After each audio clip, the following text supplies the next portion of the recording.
bad this with new head coach and a guy that everyone loves in the building. The last team we're going to be talking about this evening is the Dallas Cowboys that are picking at the number 24. The 24th pick. They have got 7 picks in this draft. They are also low down in the second round as well. Low down in the third. Have they got multiple picks in the fourth? I felt like I read the other day. And they got 2-7. No fourth picks. No fourths, 2-7. No fourth picks. Also, we've got a few ones further down the line. They are your team, Sky. Well, I know it's a very much a running joke on this podcast, but you have a 2-team allegiance of the Dallas Cowboys and the New England Patriots. Patriots come first, of course, but yeah, of course. I smile more though when you said the Cowboys. There, maybe it's because their window's still open, right?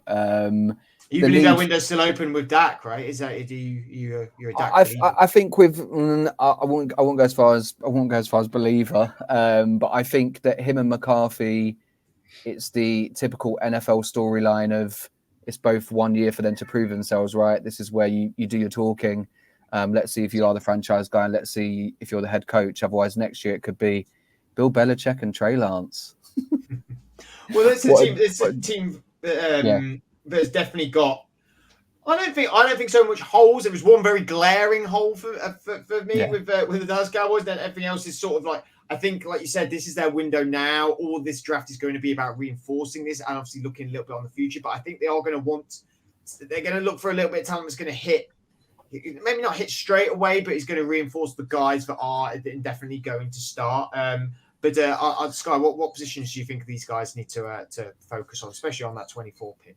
Yeah, Andrew knows who I had in my mind from a conversation on Saturday at the running back position, but we'll leave that to him to pick that one up. They definitely need to address that because I was so high on Tony Pollard, mainly because of how strong the O-line is for Dallas. I know the second position I highlight was that the interior side of the O-line, they probably need to shore up, but I feel like the O-line is still, able to perform at a high level. So getting a young rookie running back in, they're probably one of the only few teams that need to address that and might address that early. And then also with Van Der Esch retiring, obviously he battled a lot of injury problems.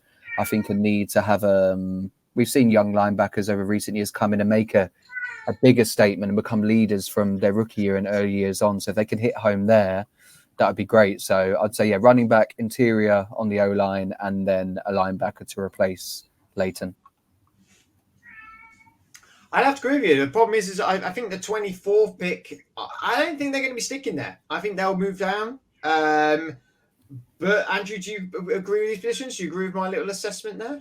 Well, if obviously their main issue is running back, but there is no first round running backs in this draft. Some people might argue they're not second round worthy. I do think that Dallas is the team that will go dip first into the running back pool. I also think they might double dip in this draft. I reckon they're a strong candidate to take 2 running backs in this draft because Rico Dowdle and Deuce Vaughn I don't even think are good enough to be RB2. So I think there's a strong possibility they are the first to pick a running back in the second round. So they'll get their pick of them, whether it's a Jonathan Brooks, who obviously has a lot of similarities in his play to the likes of Bijan and Gibbs. So he's got their similarities. So you can see it transitioning well. Whether it's a Trey Benson, who's just a big, heavy back that can deal with it, or a Marshawn Lloyd or someone like that. I don't know, maybe. And again, double dip later on. Frank Gore Jr., guy that's a heavy workload guy that can take it all. Who I don't know why people aren't talking about him because his stats are fantastic at a very small school. So, I think they might double dip on that. And again, he said linebacker. Again, it's not a position that's highly valued. There's not. There's one guy in here that is a bit of a stud, Peyton Willis. That's again, he's going to be late. I think late second.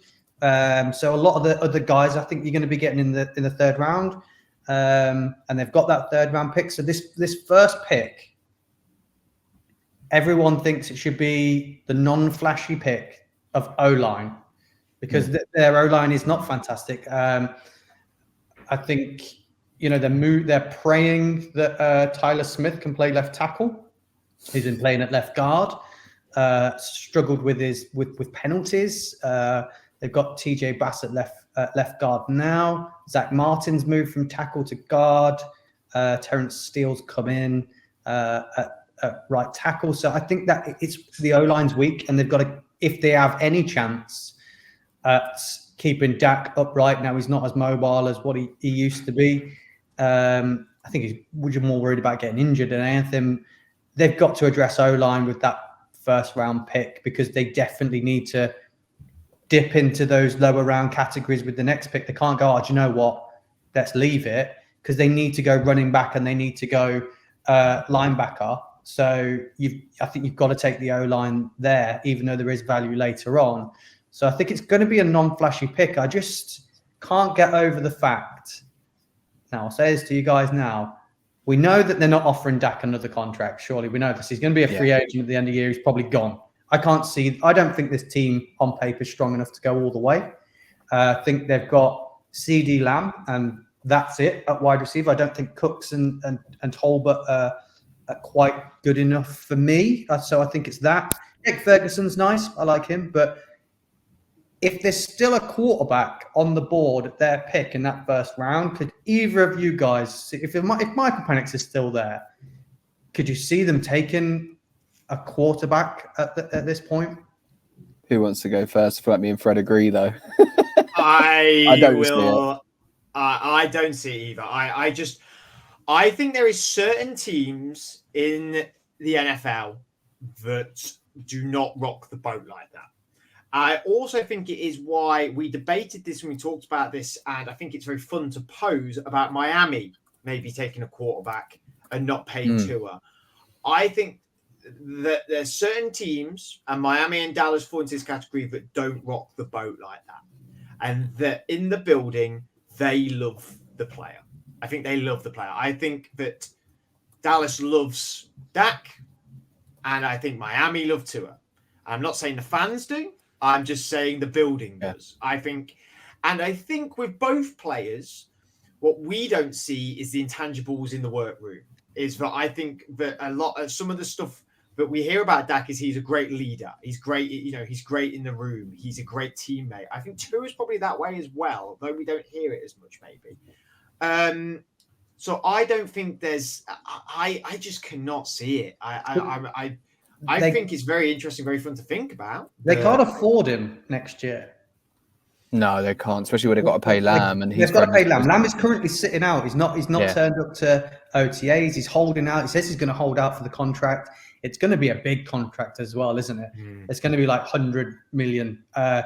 Parsons and Lawrence, I think, both need contracts as well. I think you move off Lawrence, and I think you'll move off Trayvon Diggs. He's hurt again. Move him on, and his contract will be decrease the amount on their books, and will be moved on. That'd be my prediction. Is that you don't pay Lawrence at his age, you move on Diggs, you pay Parsons, you pay Lamb, and you renegotiate with Dak, and move some funds around. That'd be my assessment of it. Sky, I don't know whether you agree with that. No, I do. I just think that I pulled a face there because I know we had this conversation on Saturday about your Steelers with Fields, and I think there's with young quarterbacks, someone like Trey Lance, who they signed, and they have an opportunity there. I feel like if this, as much as I said their window's open, we know any NFL team takes one injury, right, and it can go sideways. Maybe there's a point in the season where the Cowboys give Trey Lance a run to evaluate what they've got. He's signed for another season. I just don't think. I think Jerry Jones almost likes that of being like, well, I've got Dak there. Like you said, we love him internally, but I've also got this guy who the Niners were really high on, and there could be some untapped potential there. So let me just keep him. Let me keep Dak on my short leash. Let me improve the needs elsewhere. Let me maybe go O-line, like was mentioned. I think he'll play it weirdly, very un-Jerry Jones this draft. Pretend that it's all well and good with Dak and McCarthy. And make the smart picks, but as we know with Dallas, it could all well by November. It could change, and we'll say we're not paying Dak. Lance is having a run, and I'm going to bring someone else as a head coach as well.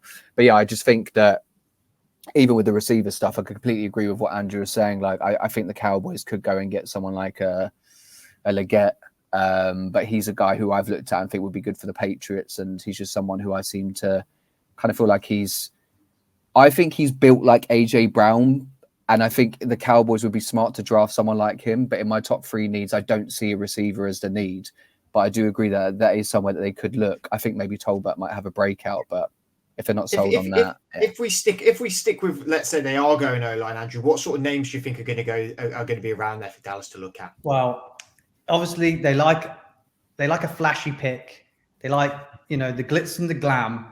And for me, there's an O-lineman that is a flashy glitz and glam pick, and it's Amarius Mims. The guy is built literally like a god. He is massive. He's huge. When he walks into a building, he's the biggest guy. He's athletic. He's just an absolute monster and machine. So if you're talking about glitz and glam at a position that's not called it's the guy. That is the guy. It's got to be Amarius Mims. It's just, he's got a very, very high ceiling. It's just, we've not seen a lot of him, and he's had his injuries. But if he lives up to what we think he can be, he's about as glitz and glam as you can get at the O-line position, I think. So Amarius Mims for me at 24, I think would probably be the pick. No love for maybe a Jackson Powers-Johnson, or is it in the centre? Because they've only got Brock Hoffman at centre. I mean, would he go earlier than that if, he seems to be one of the top guys? I think that tackle is a bigger need. Like I said, they can move Smith back into that guard. I think tackle is definitely a need for them. That's the area of struggle. Whereas Jackson Powers-Johnson's a centre and can play guard. So I don't think that would be, although he's the best at his position, there's a massive drop off at the centres from him. I think Amarius Mims is a solid tackle, and you're only playing him at tackle. I think that's what they need. I think I agree with you that moving Tyler Smith back to guard is like imperative for them. Like moving him back to guard and having Zach Martin him in as guard, I think the centre position, then you cannot have excellent at that because you've got 2 great guards and then 2 high-end tackles there. It's just whether they're going to trust someone like Mims coming in and being your left tackle straight away, or maybe they move Terrence Steele over to left and have him on the right. I don't know. Maybe they do that to put a little bit less pressure on him. I'm not sure. I do think the ideal team that might, I don't know, look, Eagles are at 22. And they're a team that could take Mims and not play him for the year and let him come in slowly. Mm. And I worry that could be the pick at 22 because no one's talking about it. Everyone's saying cornerback. They were terrible over the top, but I think, Bradbury, Slay, then they've got Keely Ringo and Eli Ricks waiting in the wings that were rookies last year. So it could be a sneaky one to take Mims off of them. I think he would fit well there. But if he is available and doesn't get stole by an in-division rival, then I think that's the one.